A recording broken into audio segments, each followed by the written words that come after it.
Chers amis, Shabbat Shalom, nous allons ensemble étudier la paracha de Noach. La paracha de Noach est constituée de deux parties. Une première partie, assez importante, assez longue, qui nous raconte l'histoire donc de Noach, de sa famille, le déluge qui s'abat sur l'humanité et comment Noach va sauver sa propre famille ainsi que l'ensemble des espèces animales en les abritant dans un navire qu'il construit. C'est une histoire assez extraordinaire, une épopée fabuleuse, et on peut dire d'ailleurs que Noach est le père de la biodiversité, puisque grâce à lui, l'ensemble des espèces animales de son époque vont pouvoir traverser ce temps si terrible qu'est celui du déluge. Et puis une deuxième partie plus courte, mais non moins importante, qui nous parle de la tour de Babel. Et là, évidemment, c'est un deuxième échec de l'humanité, mais nous sommes déjà à l'époque du patriarche Abraham. Alors je vous propose de réfléchir sur ces deux sociétés, d'en voir les différences, pourquoi elles ont conduit l'humanité à un échec, et quelle a été la nature, j'allais dire, du redémarrage, du fait que l'humanité a repris ses droits après les deux catastrophes qui ont frappé à la fois l'humanité à l'époque du déluge, comme on dit le Dor HaMabul, la génération du déluge, et celle qui a frappé la population de Babel, la génération de la tour de Babel, Dor HaPlaga, génération de la séparation. Nous expliquerons pourquoi. Alors reprenons d'abord la première société, celle de Noach. Alors Noach effectivement construit un bateau pour y abriter les animaux, les espèces, cachères et non cachères d'ailleurs, ainsi que toute sa famille. Cette société-là est une société hyper violente.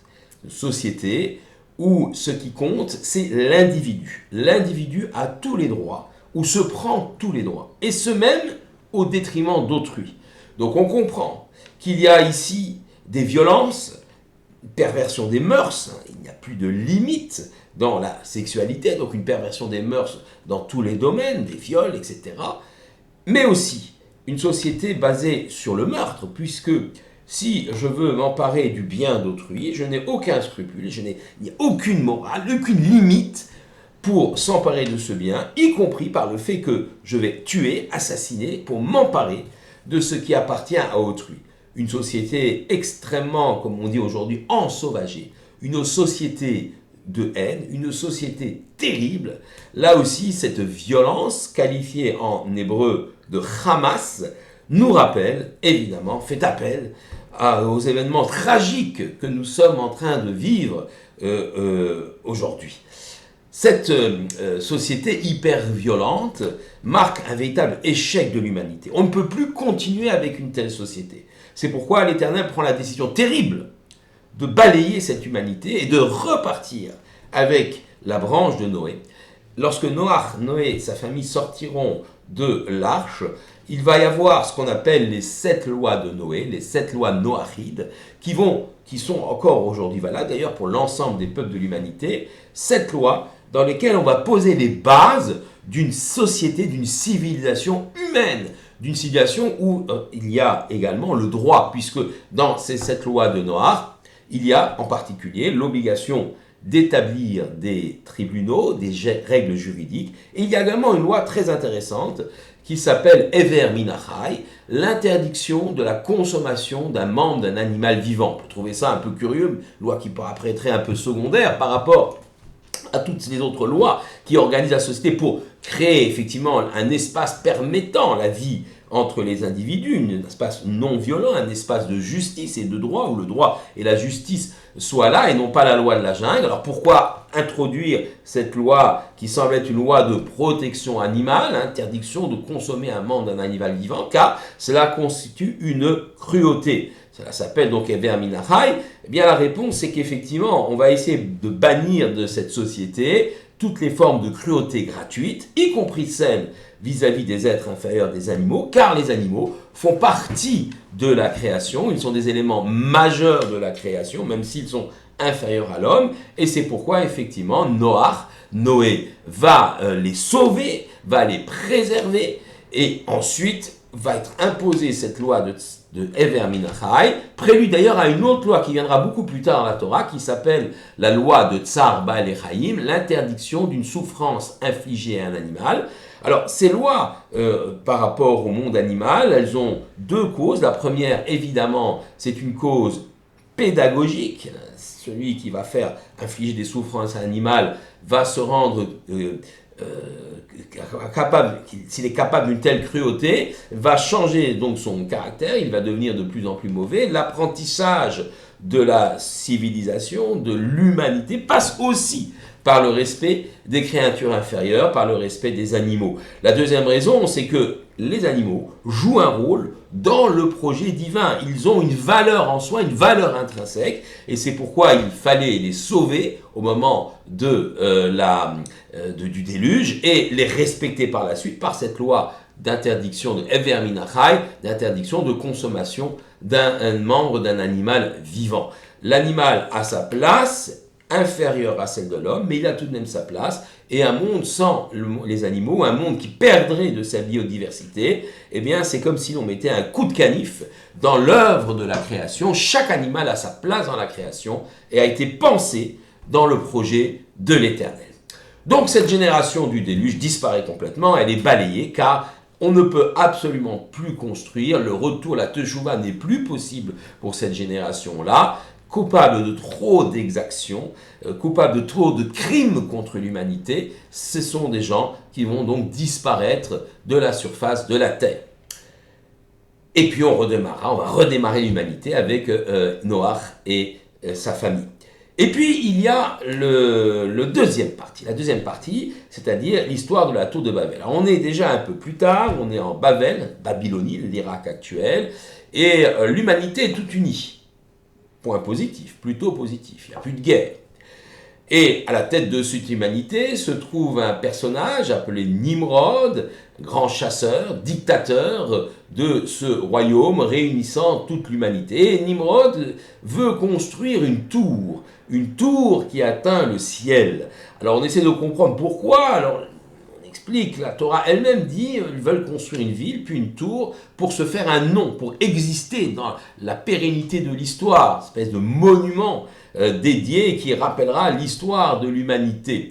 Les Midrashim, les commentateurs, expliquent que cette tour avait pour but également d'être un tremplin pour la conquête du ciel, comme si l'homme voulait disputer à Dieu la gouvernance des cieux. Donc il y avait cette tour, et en haut de cette tour, il y avait une idole avec une lance menaçant le ciel, menaçant Dieu, si on peut faire ainsi. Et puis d'autres ont considéré qu'il s'agit ici d'une volonté de maîtriser les éléments naturels, puisqu'on s'est aperçu que tous les 1656 ans, il y avait un déluge, un Maboul, qui s'abat sur le monde. Par conséquent, les scientifiques, pseudo-scientifiques, savants fous de l'époque, vont donc bâtir une tour, peut-être même deux, d'ailleurs ils n'ont pas eu le temps de faire la deuxième, comme une sorte de pilier visant à maintenir le ciel pour qu'il ne s'écroule pas, comme on pourrait dire que le ciel ne nous tombe pas sur la tête. Alors, ça fait sourire bien évidemment, mais c'était une des motivations de ces constructeurs de la tour de Babel. Alors, évidemment, outre le fait qu'il y a ici une défiance vis-à-vis de Dieu, notamment à part du roi Nimrod, une volonté de se mesurer à Dieu, on peut essayer de comprendre aussi pourquoi il a été mis fin à cet épisode. Car là, contrairement à la génération du déluge, où c'était l'individu qui comptait, ici, on est dans le domaine de la collectivité, j'allais dire du collectivisme. Tout est mis en œuvre pour réaliser l'œuvre commune. Tout est mis en œuvre au détriment même de la vie des individus. Il y avait dans cette tour deux escaliers, un escalier pour monter au sommet et un autre pour descendre, et les ouvriers montaient les sacs de briques, de sable, pour élever encore la tour par l'un des escaliers. Lorsqu'un ouvrier tombait, eh bien, on se lamentait non pas de la mort de l'ouvrier, bien évidemment, mais du retard pris par la tour. Cette tour mange ces citoyens, mangent ses habitants. Il y a donc ici, quelque part, le sacrifice de l'individu pour la collectivité. Alors, une telle société, évidemment, est une société totalitaire. Et d'ailleurs, on a eu des exemples contemporains, comme le communisme, qui ont été tout à fait à l'image de cette tour de Babel, l'individu est écrasé pour le bien, ce que les dictateurs considèrent le bien de la collectivité. Alors une telle société est dangereuse, ça ne peut pas être le projet de l'humanité, ça ne peut pas être le projet de Dieu, Dieu va l'arrêter. Alors il ne va pas l'arrêter par la destruction, car tout de même il y a une forme de paix entre les individus, il n'y a pas de conflit, il y a une sorte de droit quand même qui est appliqué, il n'y a pas d'anarchie. Alors ce que Dieu va faire, c'est séparer simplement les individus en une multitude de peuples, pas en confondant leur langage. Le mot Babel veut dire confusion, il y a une confusion des langages, et la construction de la tour s'est arrêtée. En d'autres termes, cette société monolithique, cette société basée sur un seul projet fou, funeste, dictatorial, qui écrase et nie l'individu, n'a pas pu continuer son chemin.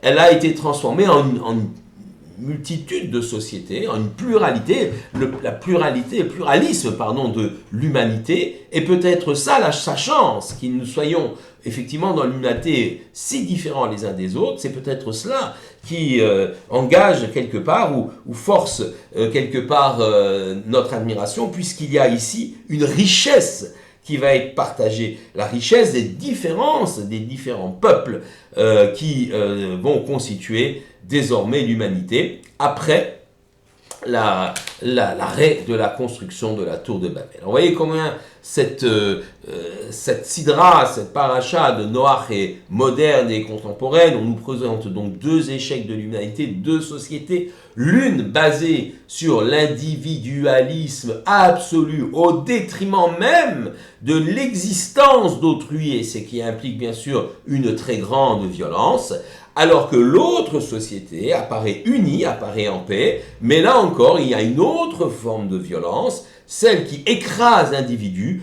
au profit de la collectivité, et cette société-là non plus n'a pas pu continuer son chemin. La Torah, elle nous propose un projet qui est tout à fait équilibré entre le respect de l'individu, le respect de ses droits, mais aussi l'idée qu'ensemble, nous pouvons construire quelque chose dans le respect de la vie et de l'individualité de chacun. Ainsi, la société que propose la Torah est équilibrée. C'est une société qui à la fois respecte l'individu, mais est mise au service d'un programme, d'un projet qui est commun, le projet du peuple d'Israël, Am Israël, le peuple juif, qui va donc traverser l'histoire, mais qui ne pourra le faire qu'en s'accrochant à ce projet divin et en plaçant toute sa confiance en l'Éternel. Shabbat Shalom à tous.